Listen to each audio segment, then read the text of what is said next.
pick a character in that light and do a music video, improv those lines, and I guarantee you, if you really land those lines, they'll make the cut. And now that has 30 million views, people that normally wouldn't hear you speak, but you just speak. And another thing is, a lot of times they won't have audio, right? Buy Yeah. yourself a mic. It's a Rode mic. You can plug into your phone, your cell phone. Put your cell phone in the back of your pocket. Record your own audio because you can then use that later to dub it and put it in. And then when you share that, people don't even ask. They say, "Oh my gosh, I can't believe, yeah, I saw you speaking in that video." I did that so much in the beginning that now I have like 32 music videos that I speak in.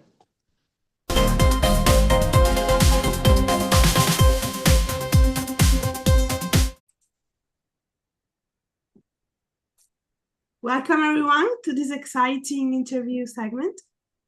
Today we have the pleasure of sitting down here at Survivor Shows with Jess Matney, star of the LMN movies Murder, Lies and Marriage.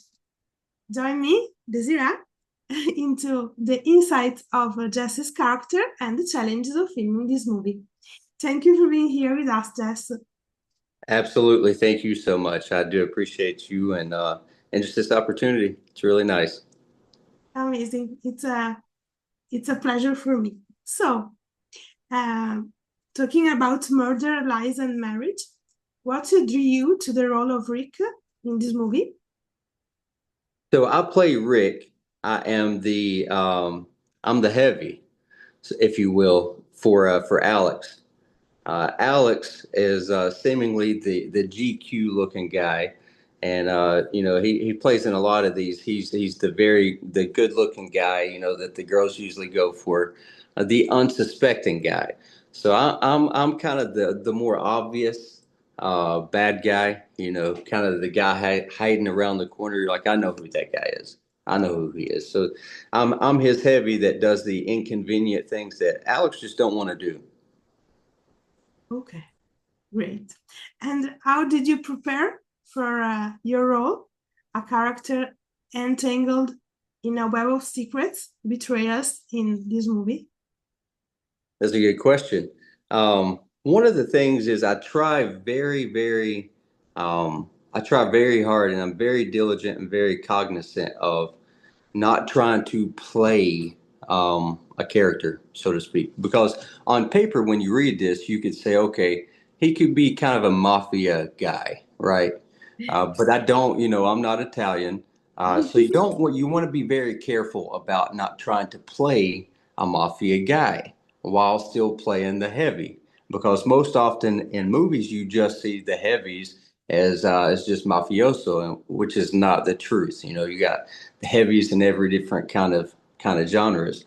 The biggest thing is for this, I just had to understand the relationship between the other characters because in any role, I think that if you understand the relationship between the characters and me being trying to make sure that I don't overplay my character, because in film and theater, one of the words that isn't brought to film is upstage, right?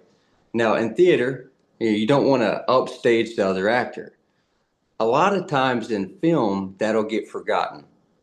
Sometimes they'll be like, well, I have to be the best. I have to be the best actor on the screen, or I have to try to really seal this, and I have to steal the scene. In film, it's not that. It's very you have to be very cognizant because you have a much smaller frame. So I think as long as I knew that I had to stay in my lane, um, don't try to play mafioso. I really leaned into more of the Kentucky kind of like derby guy. I kind of see myself as the as a bookie for maybe Kentucky Derby. So I'm Southern. I make sure that I don't try to change my accent, but I lean into that kind of Kentucky Derby bookie kind of feel. Great. And what specific challenges did you face filming the tense family dynamic scenes in this movie? I think my biggest challenge was coming from Atlanta. Not necessarily.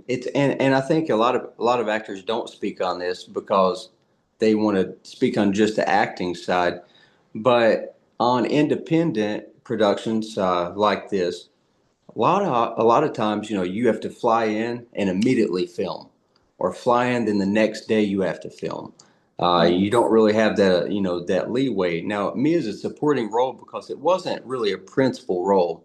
I think I shot 5 days out of the 15 or 16, so it wasn't a big role. But because of that, you're expected to drive there, and then shoot for 12 hours. So I did. I drove like 5, 6 hours, went up, studied my lines, and did the thing. And when I got there, like, oh, we flew in, da da da, et cetera, et cetera. But I didn't quite tell them, like, oh, flight just got in a little bit later. It's a little different for me. So the biggest thing was really the logistics of driving. 7 hours. I had a flat. As soon as I get to the hotel, I pull in, and there's construction on the outside of the hotel. So I drive the 5 hours and perfectly fine. I get a flat as soon as I get there. I call the director or the producer, and I was like, "You won't believe this." So I basically dealing with a flat tire in the middle of the process, and being able to separate that on the next day and be able to still be that character that doesn't have a flat. While my phone is ringing, they're like, "Hey, we need you to. Are you going to fix your tire or whatnot? You going to come and pick your car up?" So it was just a logistics, life, actual life, getting in the mix. Yeah. It's the true core of your insights, and it's beautiful to know this too. Thank you, thank you. A lot of people forget the human aspects. I'm like, believe it or not, I do other things besides LMN, and when I'm not a star, so which Yeah. adds to the character, as they say. Yeah. Okay. I'm just Great. building characters when I do these gigs. Yeah. And how was your experience working under director Bruno Hernandez on this film? I love Bruno. He's one of the biggest ones that really believed in me. When I got there, Scotty Mullen, the casting director, which I have a good relationship with, so Scotty will bring me in. But when I got there, Bruno pulled me to the side. He goes, "I want you to know, it was me. I was like, I really knew that you were the one.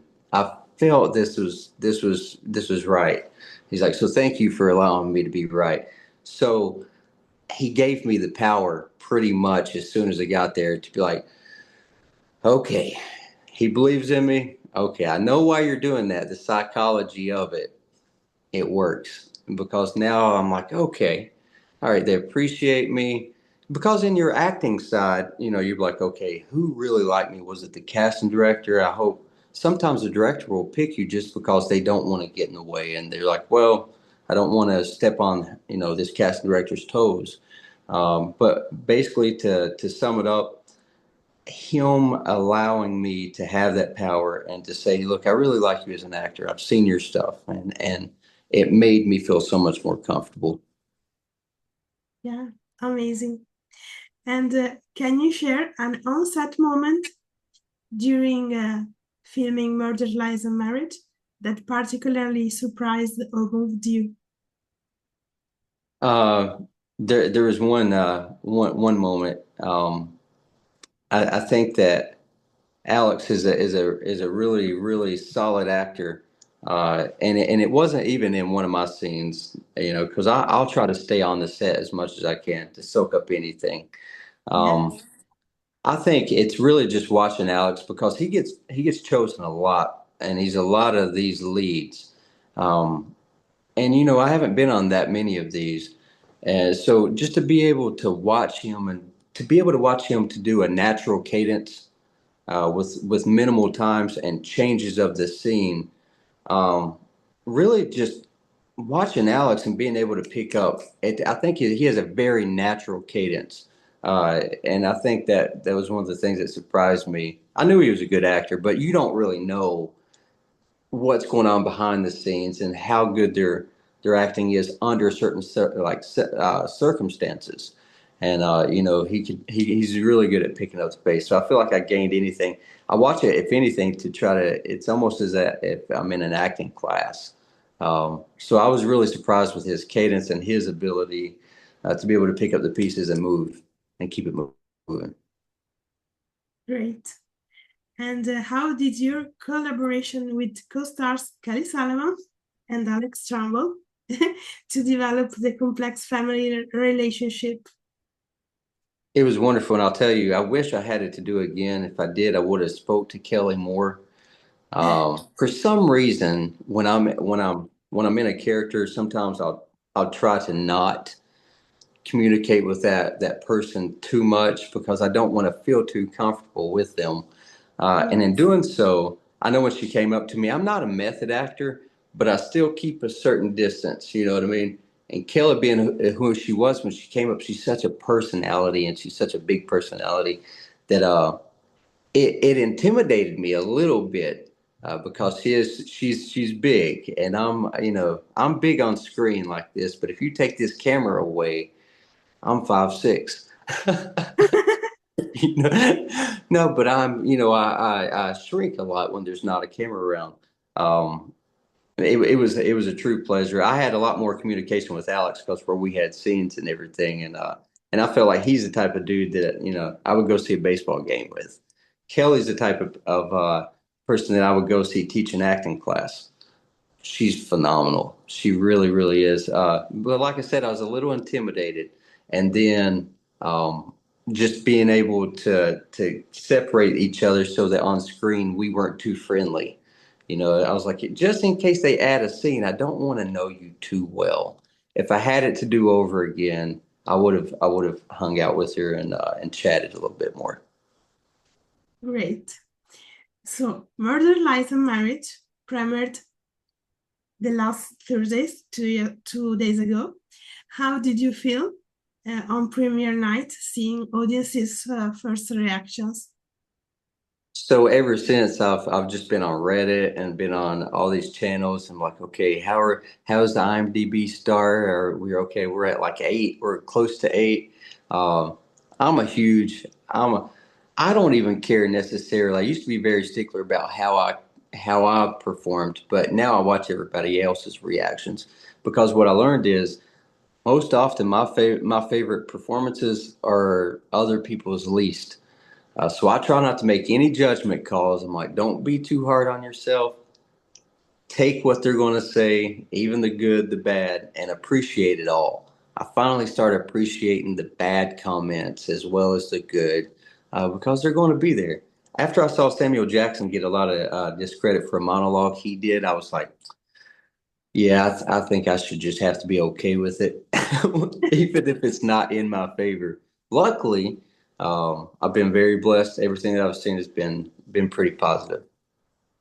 Amazing. So, change of a subject, talking about your career in general. I did some research, but as you can know, internet can be tricky. So if there is something wrong, please tell me. Okay. So your IMDb profile lists the Murdoch murders of 2023 and Wolfpack of 2023 too. How did those roles influence your approach in this movie, Murder, Lies, and Marriage? Very specifically, anytime like with Wolfpack specifically, um, until Wolfpack, I hadn't done much stunt work. On Wolfpack, I really sat down with a stunt choreographer. And any time that you do stunt work, it's so extensive most of the time, even if it's as simple as throwing just a simple punch, because they're very, very militant. So they're going to teach you all the premises for the most simple thing. So when they teach you all these principles, you take that with you to other sets and so on. Specifically with Wolfpack, it really did anything that I have an action sequence, I gained so much more because I realized how to be able to intertwine the stunt and the acting because they're two complete different things. And to be able to do both simultaneously is really where it's at. But to be able to be cognizant of safety. So when I got to this movie, when we do the scene where I don't want to give away, but there's a little bit of an action sequence where I get a little, a little violent. Not to give any spoilers away. Watch it; it's great. But that allowed me to be able to be safe for me and the person that I was in the scene with. Great. And talking about true crime narratives, what attracts you to true crime narratives like the Mortag murders, and how does that differ from working on a fictional thriller? Like with Murdaugh murders, I think one of the biggest things that I never realized and I didn't think about. Um, I like being a part of real stories. You know what I mean? I like sci-fi if the sci-fi has heart, if it comes from somewhere. I think sometimes, like with the Hallmarks and the LMN movies and stuff, some people may throw shade, and so people may love it. The biggest thing is it comes from somewhere. It's easy to watch these and forget these are real people. This really happened. This is a Yeah, real thing. So when you play this, you have to take those the considerations of the people because someone really went through this. With Murdaugh murders, I've had a few people reach out to me and say, "Hey, I know the guy that you were portraying. You did a great job." One guy said, I couldn't stand that guy, but you did a great job, so on and so forth. There was another project though I played a killer, and it was a like a recreation thing um, on Killer Kids. It was weird for that because people actually reached out to me and they said, "I can't believe that you would play a character like this. I know him. I can't with this. How would you play a character like that?" And I'm thinking the whole time, I'm like, well, I went through casting, I went through an audition, I went- you know, but you don't want to say that because you want to be like, okay, this someone really went through this. So it's being able to have a good PR mindset for things that are real when people reach out to you because these are based off of real things a lot of times. It's not yeah, always just a made up story. it's great. And talking about your career, you also appear in WNW Multi-Fit Juice WRLD Suicidal Remix. Okay. How is working on a music video different from TV and film? So it differs a lot. I'm so glad you asked me this. So many actors will turn down music videos because when you're on a music video, most of the time, the people that create the look of it are amazing. And a lot of times, the people on the music videos will be much more advanced at creating looks, like very specific looks, lighting, camera, amazing. Sometimes in the music world, that the narrative side gets lost or it's not even thought about. With today's time and the progression and really it's just competition. They've created narratives. So I tell every actor, don't just say it's a music video. Some of these videos I have like 30 million views. That one has like 30 some million views. But you have to make it great. When you go there, they have an idea. There's not a script, so you have to be good at improv. You have to know in your head, okay, I know this character very well. You better make sure you ask all the questions because they're most likely not going to have a script. You're going to have to improv scene after scene after scene. It's hard, but that is that's your chance to be able to say and do things. I have lines that I've made up because you have to be a good writer. That I say, oh, I would love this scene in my reel. How would I get that? Go do a music video. Pick a character in that light and do a music video. Improv those lines, and I guarantee you, if you really land those lines, they'll make the cut. And now that has 30 million views. People that normally wouldn't hear you speak, but you just speak. And another thing is, a lot of times they won't have audio, right? Yeah. Buy yourself a mic. It's a Rode mic. You can plug into your phone, your cell phone. Put your cell phone in the back of your pocket, record your own audio because you can then use that later to dub it and put it in. And then when you share that, people don't even ask. They say, "Oh my gosh, I can't believe, yeah, I saw you speaking in that video." I did that so much in the beginning that now I have like 32 music videos that I speak in. So I feel like I spoke it into. That's the biggest thing that I tell everybody. I'm so glad that you asked that because so many people throw shade at music videos. I'm like, have you watched them? It's like 15 minutes long. Like these are phenomenal works of art. It's not, it's not 20 years ago. Yeah. So, as both an actor and a producer on certain projects, what behind the scene insights do you bring to your performances? Um, I think being able to be dual minded when you get on set, the thing that I want to act and the thing that I want to do in this cinematic scene may not work for the producing side of things. Being on the producer side of things, I know, hey, look, if I am taking my extra time on this and this scene isn't really warranted, you're just doing it for that actor's ego. So I try not to be the actor. I don't ask for playbacks. I never ask for playbacks. And if they say, "Do you want to playback?" Nope. No, I do not. Because I don't want to get in the habit of that. Now that I get it, it's perfectly fine. I know plenty of people that watch playbacks, but I'm trying to get it as fast as I possibly can. I think that's what sets uh, a better taste in people's mouth once you leave the set. It's kind of like a fast talker. I can talk to you fast all day long and sell you something, but 3 days later, are you going to know that I'm a fast talker and I tricked you? You know. Yeah. And talking about that, how has being also producer alongside acting shaped the trajectory of your career? Okay, one more time. How has being also producer alongside acting shaped the trajectory of your career?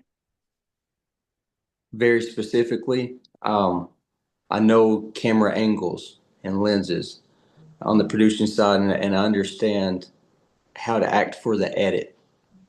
Um, because I know now, like, certain producers and certain directors, if they're editing the project themselves, they don't need to do uh, the whole scene in a medium, a wide, and a close up.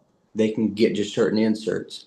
So being very cognizant and being very communicative with the director and saying, "Hey, I know you probably don't need coverage, full scene on these three angles.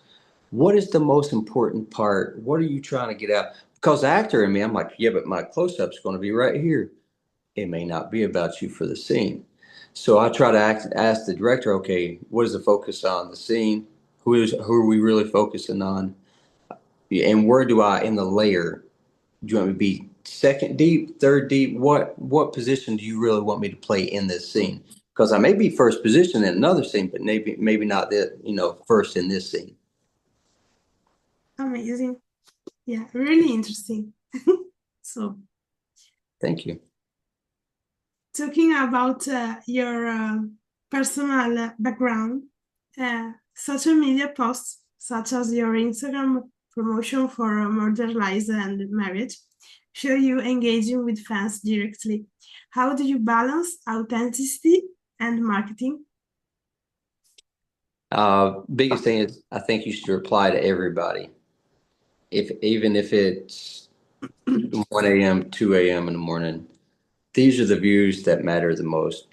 Make people your fans. Like treat them with the same respect. If they give you a compliment, then the least you can do is compliment them back. If you are crazy scheduled, it's important to just hire somebody to help you with this. I'm just, if you're it's like The Rock, Dwayne Johnson, as busy as he still has to reply. It's just showing respect to the people that are spending their time on you. It really is. And if you can do it with a personal and actually be you that do it, you should. Because if your career does get to a position to where you can't, people should have had to been able to see you do that at least once. So I think it's important to just reply. And and make people realize like how much you appreciate them. It's easy for other people to think that you're this big thing, that you buy into your own hype, and forget that you really are just grateful to be there. Yeah, agree. And looking back at your early career, what was the turning point, perhaps your breakout, that gave you confidence as a performer? The biggest thing that I knew, there was two moments, and it's funny, they were both music videos. One, I had moved back to North Carolina, got out of film. I had been in the camera department for 12 years. Completely separated myself when I went back to North Carolina from LA. My buddy calls and says, "Hey man, I know you're not really acting or doing film at all. Got this music video called Pills. It's about pill addiction. It's amazing. I have these students from the NC School of Arts going to be a part of it." I get there, I don't realize how amazingly genius these people are. They're not kids. This is a college, and when I watched it, I said we shot it, and you don't know when something is magical. Like when you shoot it, you just have no idea. 6 months later, the short comes out. They made it like a narrative short, like a music video. And I remember watching, because there's one scene where I bash through a mirror and it like shatters and like glass goes everywhere. I really did the stunt, and it was in slow motion, and the shards of glass just all like start to come behind me. And it was at that moment I knew. I was like, they wanted me, they trusted me to do that. I didn't realize what kind of image we were creating. I had no idea, because you can't tell whether it's an amazing project or if it's nothing when you're trying to stay in your own lane. You know what I mean? It's very, very hard to tell. That was the biggest one, when I knew, okay, actually, I think I made a mistake. I have to go back to film. As soon as we get to North Carolina, you're right. The other time, though, for the amount of views, for the people that finally see me, was that YNW Melly Suicidal Remix with Juice World. Somewhere where I'm dancing around, drinking with the bottle. That one did it, because I remember when it come on, it was during the pandemic. Everybody was stressed out, and didn't know if the world was going to come back. And then it felt like it was like the little thing in the dark that just like peeped out. I was like, oh wait, this is good. I'm like, oh, I'm good. I was so afraid that was going to be the last thing I was going to do, is finally going to get views, and I was not going to be good. And people were going to see it times 1,000 because they couldn't leave their house. I was like, oh gosh, if I'm bad in this, they're just going to watch it over and over and over because there's nothing else to do. It's like there's no more music videos coming out. I'm like, oh man. But when it came out and I saw how good it was, and half of that was shot in film, uh, it really let me know. I was like, if I never do this, if I never get another chance, people saw me. They saw me one time at least. Great. And were there mentors or influences from your early projects who guided you toward acting? James Suttles, very specific. They came to a small town. The guy that directed Murdaugh Murders, long story short, I met him almost 20 years ago. This is the value of the long pay. I worked with him for 13 years off and on as a camera guy, right? Long story short, he's now directing a lot of LMM projects, Tubi originals, and so on. So he would just call me and say, hey, man, I got this role for you. It's finally at that position. It took forever, because when you're coming in as crew, people don't really know if you can do it. They've only seen you as this one thing, and they're like, I don't know. Jess is a camera guy. I don't know if oh, what's up, Hollywood? It's little jokes like that. But James Suttles of Subtle Film specifically gave me my first real SAG role almost 20 years ago, and he keeps giving me roles. off and on all the time. So very specifically, I look at him as my big brother. I did an internship on Red Dirt Rising. That was the first movie we did almost 20 years ago, and worked on about 15 now in some shape. Great. And outside of acting, what personal passion or hobbies help you stay grounded through long shots? I'm a human jungle gym for two awesome, amazing kids. I got a 12 and an 8-year-old, and to be honest, whatever their hobbies are, that's my hobbies. Great. Not a joke. Whether it's soccer, kickball, they're in everything. She plays an instrument. She plays tuba. Like that, they play. They both play instruments. They're both in sports. They're both in soccer. So outside of acting, I'm like, look, I'm allowed one. I'm allowed one. Because eventually this won't be just a great hobby. Eventually I'll be able to have this and be a working actor. But I'm very straightforward, and I think it's important for everybody to know, and not think that anything is other than what it is. Um, but I'm a husband and a and a and a very funny stretch your face kind of father.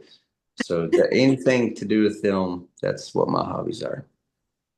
Amazing. So, the last question, as usually for me, could you share any upcoming projects, acting or producing, that you are particularly excited about? There is a series of six shorts, all combined that will equal about 2 hours.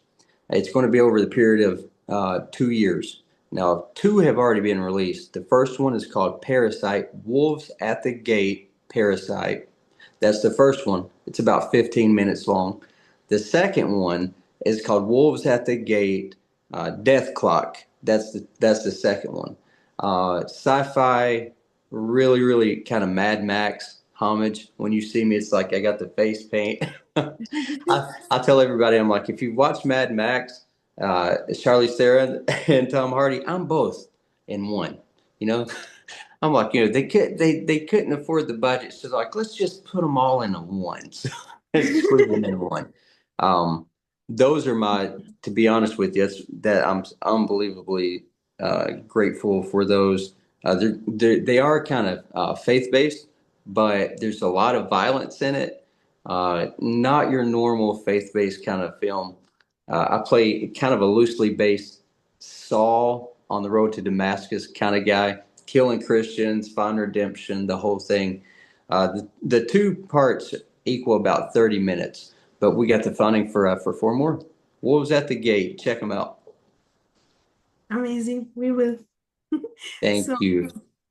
this is it. Make sure all of you to quote Murder, Lies, and Marriage on Lifetime platform. And thank you, Jess, to join us today. Thank you so much. I appreciate you. I really do. Thank you, Des. And thank you for to all you guys that survived the shows. Thank you. Thank you so much. It is a pleasure. Have a great day. Till next time, yeah. Yeah, exactly. And thank you all for watching. Bye. Bye bye.